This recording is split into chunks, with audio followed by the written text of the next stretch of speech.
Welcome to the deep dive. We're here to take what you've been looking at and really help you zero in on the most important insights. Today, we're diving into a really critical topic, those subtle signs of toxic dynamics in relationships, the kind that can hide in plain sight, Yeah. and just quietly wear you down. Before we jump in, maybe take a second right now. Think about a recent interaction you had with someone close. Could be anyone, partner, friend, family that just, well, it didn't feel quite right. It left you feeling uneasy, maybe confused, or perhaps just a little smaller afterwards. Try and hold on to that feeling as we go through this stuff. Yeah, our goal in this deep dive, using the analysis you shared, is really to help you make sense of those moments. We want to explore if maybe those uneasy feelings connect to deeper patterns, patterns that might be undermining your well-being, even if they become so familiar they just feel normal. Okay, so let's unpack the first pattern we saw. This one's incredibly tricky, honestly, because it often comes disguised as caring. It's that feeling of being constantly criticized, but it's always sort of framed as being helpful or, for your own good. It's rarely like an outright attack, which is why it's so hard to pin down. Right. And what's really eye-opening here is how this actually shows up day to day.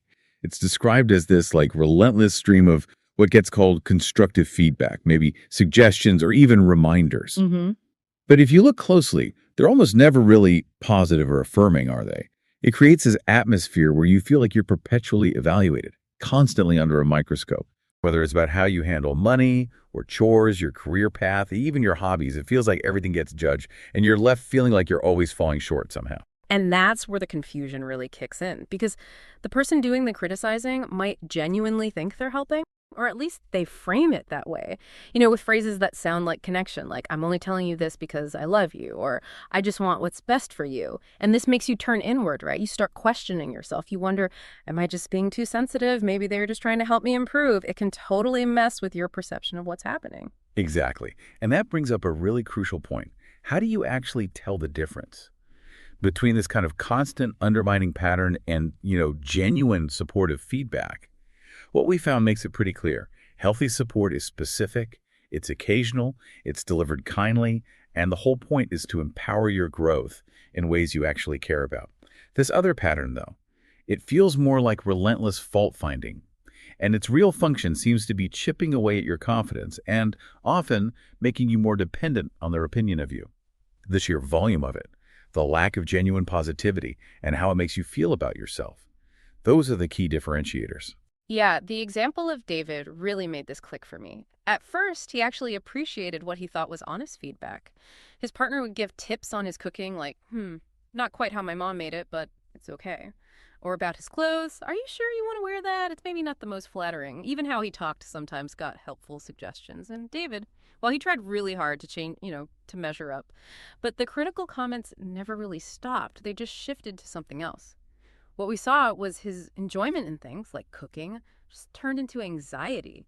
Getting dressed became stressful. He started talking less, always kind of bracing for the next correction. And connecting this to the research, well, this dynamic fits perfectly with what the Gottman Institute calls criticism.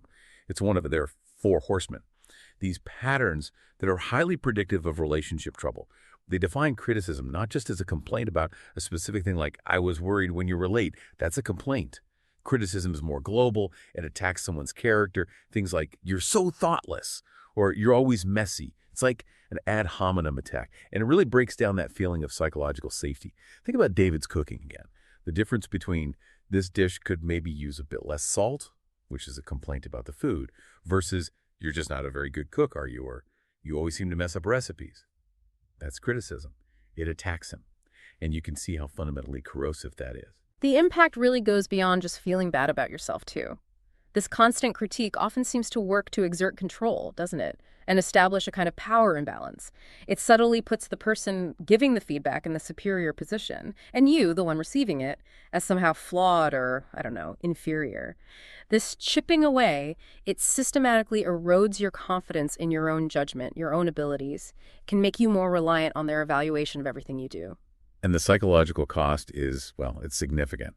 The patterns we looked at, including findings from psychology, describe how constantly taking in these messages that you're inadequate, you're falling short, it leads directly to diminished self-esteem. You end up living with this pervasive anxiety, always sort of waiting for the next critique. It breeds this deep sense of worthlessness.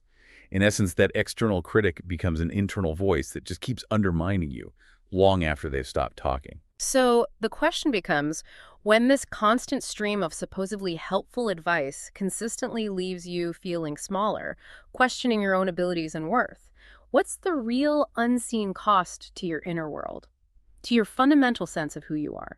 Yeah, the core idea here is that this pattern, even when it's framed as constructive criticism, isn't really about helping you grow. It's grinding away at your self-worth. It makes you doubt your own judgment, your perception, learning to recognize this specific pattern for what it is, and importantly, distinguishing it from genuine support, which actually affirms you and empowers you. That's a vital first step. Okay, so moving from those verbal jabs, Hmm. what happens when the atmosphere itself becomes the source of stress? That really brings us to the second pattern we identified, that pervasive feeling of walking on eggshells. You No. know, that physical feeling, I mean, that knot in your stomach, that constant state of vigilance where you're measuring every word, every action, just terrified of setting off some kind of unpredictable, maybe disproportionate reaction. That's it. In this environment, this constant tension and instability is created by a consistent pattern. Unpredictable outbursts, maybe hostility that seems way over the top, or even that aggressive, punishing silence over things that honestly seem trivial. We're talking about everyday stuff, maybe leaving a light on, or how you loaded the dishwasher, perhaps a slight delay in answering a text, or sometimes just having a different opinion. The absolute key, like you said, is the unpredictability. You can never fully relax because you just don't know what tiny little thing might trigger a major reaction. And this is where it gets really insidious, I think. You often start internalizing the blame, don't you? Thinking, if only I were more careful. Or if I was just more considerate, I wouldn't upset them. So you try harder, you monitor yourself constantly, you censor what you say or do. It feels like you're trying to gain some control, but what we see is that this coping mechanism actually distracts from the real issue, which is often the other person's inability to manage their own emotions, or maybe even their deliberate use of intimidation to control the situation, or you. Your efforts to be more careful are kind of futile because the problem isn't really your action, it's their reaction pattern. Exactly. Think about Maria from the examples we looked through. Her entire life basically became structured around managing her partner's moods, trying desperately to keep everything just right so she wouldn't upset him. But even with her best efforts, misplaced item, maybe dinner being a few minutes late, any small deviation could trigger these really disproportionate angry responses, yelling, slamming doors, or those long icy silences that feel just awful. We saw how this left Maria perpetually anxious, constantly scanning for cues. Her own needs and feelings just faded into the background because her entire focus became navigating his emotional volatility. Yeah, and this walking on eggshells feeling, it's something that relationship experts, across various platforms, the kinds discussed in articles or analyses, they consistently flag this. It's seen as a really clear indicator of toxicity, along with things like meltdowns over minor disagreements or disproportionate hostility for small things. It just points to a fundamental lack of emotional safety, a lack of mutual respect in that connection. And what's really critical to get here is that this isn't just someone having a short fuse or a bad temper sometimes. What the patterns show is it's a pervasive dynamic. It forces you to shrink yourself. You learn to avoid certain topics. You hesitate to share how you really feel. You find yourself walking on these conversational tiptoes just to try and prevent conflict. This constant self-monitoring, this adaptation that isn't healthy compromise. It's really a survival tactic in a deeply imbalanced environment where one person's emotional unpredictability dictates the whole climate for both of you. And living with this kind of constant tension, it has a real cost to your physical health too, doesn't it? Research looking into stressful environments really highlights how this state of chronic tension, this unpredictability, it keeps your nervous system perpetually on high alert. That prolonged activation is just incredibly damaging over time. Absolutely. That persistent fight or flight state, the one triggered by all the unpredictability, it can lead to serious physical health issues down the road. We're talking about things like hypertension, a weakened immune system, even increased risk for chronic diseases, and psychologically. Well, it's a breeding ground for anxiety and depression because you're constantly struggling to anticipate and navigate the turmoil. It disrupts your sleep, it drains your energy, it really impacts your ability to show up fully in other parts of your life. Your body and your mind are basically sounding this persistent alarm, telling you that this environment is harmful. So when your home starts to feel less like a safe haven and more like, I don't know, a minefield you have to constantly navigate, what does that endless vigilance actually do to your peace of mind, to your fundamental well-being? I think the key takeaway here is that feeling like you have to walk on eggshells is never your fault. It's a direct, understandable response to an unsafe environment created by those unpredictable emotional reactions. It signals a really profound lack of emotional safety and respect in the relationship. And it forces you into a state of hyper-awareness, constant self-editing, really just as a form of self-protection. Okay, so beyond the tension in the air, some patterns work on a more subtle psychological level, the kind that make you question your own reality. That brings us to the third pattern we looked at. This really bewildering experience of manipulation and gaslighting, the kind that leaves you doubting your own perceptions and sometimes, honestly, your own sanity. Yeah, let's break that down a bit. Emotional manipulation basically involves using tactics to control someone's emotions or their behavior, usually for personal gain. And often, it's really cleverly disguised as affection or deep concern. And gaslighting. Well, that's a specific and particularly damaging form of this manipulation. It's a deliberate distortion of reality. It involves twisting facts, outright denying things you know happened, invalidating your experiences, all to make you doubt your own memory, your judgment, and ultimately your grasp on reality itself. The deliberate aim is often to make you so unsure of yourself that you become more dependent on their version of events, on their reality. Exactly. And these tactics are incredibly hard to spot, precisely because they weaponize the trust and the need for connection that should be part of a close relationship. Manipulators blur those lines between genuine affection and control. They might say things like, "Oh, I'm only doing this because I care about you so much," or "I just worry about you," while their actions are actually subtly or sometimes overtly restrictive. This creates this huge internal conflict for you. Their loving words just don't match up with their harmful actions. We saw this dynamic really clearly in the example of Chloe and emotional manipulation. Her partner used guilt trips, like sighing dramatically and saying, "Oh, I guess I'll just sit here by myself then," if she wanted to go out with her friends. Or they'd use this feigned concern, "I just worry about you," spending so much time with those friends. Over time, what happened was Chloe started preemptively canceling plans just to avoid the emotional fallout, and she became more and more isolated from her support network. And the research we looked at, including insights from organizations focused on domestic abuse, absolutely confirms these patterns. Manipulators frequently use guilt. They play the victim or they feign concern. They target your empathy, your desire to be a good partner, or maybe your fear of causing them pain. It's this subtle but persistent erosion of your autonomy, all cloaked in the language of love or worry. And then there was Sam's experience with gaslighting, which was just harrowing. He had this clear memory of his partner agreeing to go to a family event, but his partner just insisted, "What are you talking about? That never happened. You must be imagining things." If Sam tried to bring up past arguments or experiences, his partner would twist the facts around or deny them completely, often calling his reactions crazy or overly emotional. This relentless denial of his own lived reality, even about shared memories, it led Sam to profoundly doubt his own memory, his own perception. Yeah, experts in psychological abuse describe gaslighting as a calculated effort. It's designed to undermine your sanity and your ability to trust your own perceptions. It's not just a misunderstanding or miscommunication. The consistent denial of your reality, the twisting of facts, it really makes you question the very ground you stand on. And the long-term effects are severe. Increased risk for anxiety, depression, even PTSD. As your self-trust gets dismantled, you can become dependent on the abuser's warped version of reality, which, disturbingly, is exactly the aim. You feel confused, disoriented, like you're genuinely losing your mind. So when someone you trust, someone you're close to, consistently makes you question your own thoughts, your feelings, your memories, where does that leave your fundamental sense of self? How can you possibly navigate the world with any confidence when your internal compass is constantly being messed with? The key takeaway here, I think, is that emotional manipulation works by exploiting your vulnerabilities. It disguises itself as love to subtly coerce you into compliance. Gaslighting goes that step further. It makes you fundamentally question your reality by denying your experiences, invalidating your feelings. Recognizing these patterns as deliberate tactics designed to control you, not as evidence of your own flaws or confusion that's absolutely essential to reclaiming your perception and your sense of self. And if you're experiencing those kinds of mind games, it's highly likely you're also shouldering blame that just isn't yours to carry. That brings us neatly to the fourth pattern we looked at, the unfair burden. This is where you find yourself frequently apologizing, even for things that clearly aren't your fault, or maybe just for expressing your own needs or feelings. It's a huge signal of a deeply imbalanced dynamic.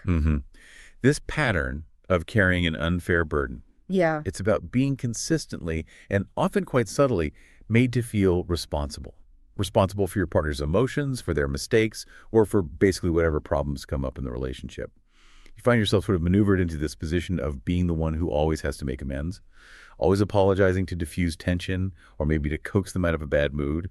You might apologize for the tone you used, even if it wasn't harsh, or for having a different opinion, or sometimes just because they are visibly upset about something because your apology seems to be the required price for restoring any kind of peace. The tension here, it seems, is that the toxic partner skillfully avoids taking any real responsibility for their own actions or emotions. They do this by constantly shifting the blame onto you. Any issue that comes up, it somehow gets twisted around to be your fault. If they make a mistake, well, you somehow contributed to the circumstances. If they're feeling insecure, it must be because you aren't reassuring enough. This leaves you in this perpetual state of feeling somehow wrong, and you get conditioned to offer apologies really quickly just to try and restore that fragile equilibrium. Exactly. Think about the example of Liam. His partner would get visibly upset if he was maybe late getting home from work. But instead of discussing scheduling or maybe traffic, the partner would make it about his character, accusing him. You clearly don't prioritize me. This would immediately push Liam into profusely apologizing, saying things like, "Oh, I'm so sorry, you're right, I should have planned better." The actual issue, the practical problem, gets completely ignored. It's replaced entirely by blame and Liam's required apology. It became this recurring cycle where his apology was like the payment needed to end the conflict. Yeah, this pattern lines up directly with descriptions of relationships where the feeling is just constantly, it's always your fault. This kind of systematic blame shifting completely undermines any possibility of genuine mutual respect or, collaborative problem solving. It just can't happen. It's a really powerful insight. That toxic patterns manipulate you into feeling responsible for the other person's emotional state. As was highlighted, their bad mood somehow becomes your fault for not anticipating it or not knowing how to fix it. Even simple things, like deciding what to do on a weekend, can require this careful negotiation just to avoid upsetting them, which fosters a really unhealthy codependent dynamic. Mutual respect absolutely dies when one person is constantly cast as the villain or the sole cause of any distress. And this constant blame, it isn't just emotionally draining, is it? It's also a pretty potent form of control. By consistently making you feel at fault, they maintain this position of moral superiority. You become conditioned not to do or say things that might displease them. Not because you genuinely agree, but simply to avoid the inevitable emotional fallout and the blame that follows. Your actions become driven by preventing conflict, and in doing that, you slowly hand over control over your own behavior, your own emotional state. What we also saw is that this pattern can really lead to isolation too.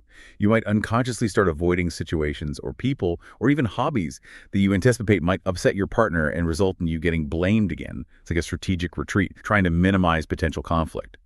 But it comes at a really high cost, the cost of your social connections, your personal fulfillment. So when you find yourself constantly shouldering the blame for everything that goes wrong or for every single negative emotion your partner experiences, how does that fundamentally impact your ability to see the reality of the relationship clearly, or even just to advocate for your own needs or feelings? I think the central idea here is that you're apologizing not because of some fundamental flaw in your character or your actions. You're apologizing because the dynamic itself is built on blame shifting and the other person's lack of accountability. This forces you into this perpetually defensive conciliatory position, and that deeply erodes fairness, self-respect, and ultimately your sense of self-worth as you internalize that constant message that you are somehow always the one who's wrong. All of these patterns we've talked about, the criticism, the tension, the mind games, the unfair blame, they obviously take a tremendous toll. And that leads us right into the fifth pattern we looked at, the invisible drain. This is where you feel utterly exhausted, not necessarily physically, but emotionally drained, especially after spending time with your partner. It's that feeling of being unheard and profoundly alone, even when you're right there together. It's that energy vampire dynamic people sometimes talk about. This pervasive emotional drain is really the direct result of a relationship that is fundamentally one-sided. It lacks genuine mutual support. Your needs, your aspirations, your general well-being, they're consistently ignored or dismissed or minimized. And a particularly damaging behavior that really fuels this drain is stonewalling. Drawing from descriptions of toxic relationship traits, this is basically emotional withdrawal. It's shutting down, actively refusing to engage when you try to discuss issues or share how you're feeling. It can look like physically leaving the room or abruptly changing the subject or just giving you the silent treatment. The impact of that stonewalling is just immense. It leaves you feeling profoundly unheard and powerless to address issues or even just connect. You end up expending enormous emotional energy just trying to get their attention or any kind of acknowledgement, only to be met with this wall of unresponsiveness. That effort, combined with the dismissal, is incredibly depleting, and it breeds this deep sense of isolation within the partnership itself. And the lack of support itself can be pretty subtle too, can it? They might appear to be listening, but what we saw is that they aren't actually hearing you. Conversations somehow always get steered back to their experiences, their feelings, their day.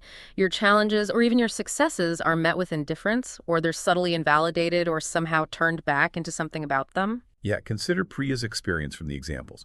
She was ambitious. She really wanted a partner who would be a cheerleader for her goals. But instead, her career aspirations were met with what looked like, benign indifference or sometimes even subtle discouragement. When she was stressed about work, her partner was often just preoccupied or offered completely unhelpful responses. And if she tried to push for a deeper conversation, they'd stonewall, maybe claiming they were too tired or accusing her of being too demanding. What we saw was that Priya felt like she was carrying the entire emotional weight of the relationship completely alone, and it left her feeling perpetually drained and profoundly isolated. The Gottman Institute, among others, really emphasizes that this lack of support, and especially stonewalling, are highly toxic patterns. Stonewalling is seen as particularly destructive. It creates immense distance and distress. It sends this powerful message of disengagement, of invalidation. It effectively blocks any real conflict resolution, any real intimacy, and it leaves the other person feeling consistently unheard and utterly alone in the relationship. And this really cultivates a profoundly one-sided dynamic, doesn't it? As was noted, a relationship lacking support quickly becomes one-sided, with the focus primarily on the other person. Your needs, your feelings, your life, they all become peripheral. This is deeply unsatisfying because, as was also highlighted, a healthy connection should add to your life, not consistently deplete it. When it's constantly subtracting from your energy, your joy, your well-being, that's a really serious warning sign. Mhm. What we also found were other ways this lack of support shows up, like a lack of validation, where your needs and feelings are just ignored or minimized, leaving you feeling unseen, unheard. It can manifest as a partner who, as described, is uninterested in your successes or discourages your goals, which is basically the opposite of support. And it can also show up as a partner who withholds affection or uses it as a tool for control or punishment. That creates profound instability and just deepens that feeling of being drained. The cumulative toll of this chronic emotional drain, this constant lack of validation, the exhausting effort just to simply be heard, it's immense. What we looked at confirms that this chronic emotional drain can directly contribute to stress, anxiety, and depression. When your primary relationship, the place you should feel safest and most supported, is instead a constant source of stress rather than a buffer against it, your overall well-being is in serious jeopardy. Yeah, the long-term mental and physical health effects are significant. Persistent chronic stress from this kind of environment can lead to heightened anxiety, depression, and definitely lowered self-esteem. And there are physical ailments linked to this as well, things like hypertension, weakened immunity, chronic fatigue. Your body is quite literally signaling harm. It's a physical response to the constant emotional labor, the lack of validation, the absence of the affirmation you need to thrive. So if your relationship consistently leaves you feeling empty, drained, and just exhausted, what are the deeper unseen consequences? For your overall well-being, for your spirit, for your future health. The core idea here really is that feeling consistently drained, unheard, and unsupported isn't just about feeling tired. It is a serious warning sign from your body and your mind that the relationship is having a truly detrimental impact on your health and your vitality. Okay, recognizing these patterns, the subtle criticism, the tension, the mind games, the blame, the drain, it's a fundamental step. But now comes that really crucial question. How do you know if what you're experiencing is a truly toxic pattern versus just, normal relationship challenges, disagreements, or the rough patches everyone goes through? And maybe more importantly, what do you even begin to do if you recognize these signs in your own life? Right, this final part really tries to address that vital distinction. It's key to understand that temporary difficulties, things that couples work through, are fundamentally different from these deeply ingrained, pervasive, toxic dynamics. We also looked at two sort of cumulative effects that often arise from these patterns. What was described as the subtle creep of control and isolation, and the really devastating loss of self. It's incredibly common, isn't it, and frankly kind of expected, to rationalize behavior when you're right in the middle of it. You tell yourself things like, oh, that's just how they are, or maybe it's just a phase, or the classic, maybe I am just too sensitive. The critical shift, it seems, is moving away from seeing these as isolated incidents and starting to recognize them as repeated patterns. You need to assess the cumulative impact these patterns are having on your fundamental sense of self, your well being, your autonomy. An occasional sharp word spoken in anger is very, very different from a pattern of daily criticism, for instance. Exactly. And we also saw how these earlier patterns often build towards these more significant issues. Pattern 6 was described as the subtle creed of control and isolation. And this isn't always overt, like forceful demands. It's often quieter, more insidious. It can show up as subtly discouraging your hobbies or interests, maybe making fun of them or questioning why you'd even bother.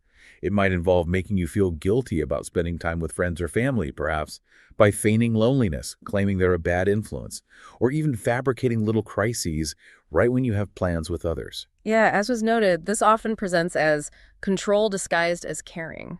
It can involve things like insisting on knowing where you are at all times, requiring constant updates on what you're doing, or maybe monitoring your texts or emails, all framed under the guise of worry or just intense closeness. The outcome of this subtle control, as highlighted, is isolation. It's the slow but steady shrinking of your world. As your external support systems, your friends, your family, your hobbies start to erode, you become increasingly dependent on that one person. And then pattern 7, the loss of self, is often the really devastating culmination of all the others. It's that feeling of looking in the mirror and feeling like you don't quite recognize the person looking back at you. Your passions start to fade. You find you no longer do what you love. There's this pervasive feeling of being less than, or that feeling that you're never good enough. Your opinions feel muted. Your laughter might be less frequent. Your dreams seem smaller, or maybe they've just disappeared altogether. This erosion happens because your identity becomes so deeply enmeshed with the toxic dynamic. You become so focused on managing the other person, on anticipating their reactions, on preventing conflict, that you completely lose touch with your own needs, your own desires, your own boundaries. Your life starts revolving entirely around the other person, and you might genuinely no longer know who you are outside of that orbit. So, how do you clearly differentiate these deep, damaging patterns from the inevitable ups and downs of normal relationship challenges? What we saw pointed to a key distinction. Healthy relationships experience conflict, but partners address issues with respect and aim for mutual well being, whereas toxic relationships feature repeated harmful patterns and a lack of accountability. Yeah, the difference in how conflict itself is handled is a major signpost. In healthy connections, partners are generally open to feedback. They're invested in each other's happiness. They work constructively towards outcomes that benefit both people. It feels like you're on the same team, even when you disagree. Toxic patterns, however, are characterized by these repeated dynamics we've been discussing: the criticism, the eggshells, the manipulation, blame, drain, control, and that loss of self. And critically, there's usually a profound lack of accountability. When you try to communicate your needs or your feelings or set boundaries, it's typically met with defensiveness, more manipulation, anger, guilt trips, or hostility. There's no real attempt to understand or resolve things together. So, some clear indicators, maybe to help you clarify things, are these negative signs persistent and frequent, or are they occasional issues that actually get resolved? Is there a consistent power imbalance where one person's needs or feelings always seem to dominate? And crucially, how are your attempts to communicate your own needs, feelings, or boundaries actually received? Is it with some understanding, or is it consistently met with deflection, gaslighting, anger, guilt tripping, or hostility? Fundamentally, you really need to assess the overall impact. Does the relationship consistently diminish your well-being, your self-esteem, your energy, your joy? Or does it generally enhance them? Recognizing these recurring red flags, these undeniable patterns, and that consistent lack of accountability, it's absolutely vital for your health and safety. Okay, so if you do recognize these patterns in your own life, if these descriptions are resonating maybe uncomfortably deeply with your experiences, what are your first most crucial steps towards reclaiming your well-being, towards maybe charting a different course? The absolute initial step, and it's foundational, is just acknowledging the toxicity you're experiencing and doing that without any self-blame. Recognize these are established patterns of behavior, they're not isolated incidents, and importantly, they are not your fault. Understand the real impact they're having on you. As was highlighted, the other person's actions are their responsibility, not yours. Really internalizing that a separation of their behavior belongs to them, your worth belongs to you, is fundamental. Next, begin the process, maybe slowly, of setting boundaries. This can even start internally, just by deciding for yourself what you will and will not accept or engage with anymore. The analysis we saw explained that boundaries are there to protect your well-being. They give you back a sense of control, and they can actually enhance your self-esteem. These can be communication boundaries, emotional boundaries, or even physical boundaries around your time or space. Then, seek support. Please reach out to trusted friends or family members, people you feel safe talking to. Professional support is also incredibly valuable here. A therapist can offer an objective perspective, help you process what you've been through, and develop strategies for navigating the situation, whatever path you choose. Resources like the National Domestic Violence Hotline can also provide immediate assistance and guidance if needed. And finally, start to actively redefine for yourself what a healthy relationship truly looks and feels like. It's about, as they say, rewriting the narrative you might have internalized from this experience. Recognize deep down that you absolutely deserve respect, safety, and genuine emotional support in your connections. What we looked at states it very clearly. A healthy relationship brings love, trust, and mutual respect.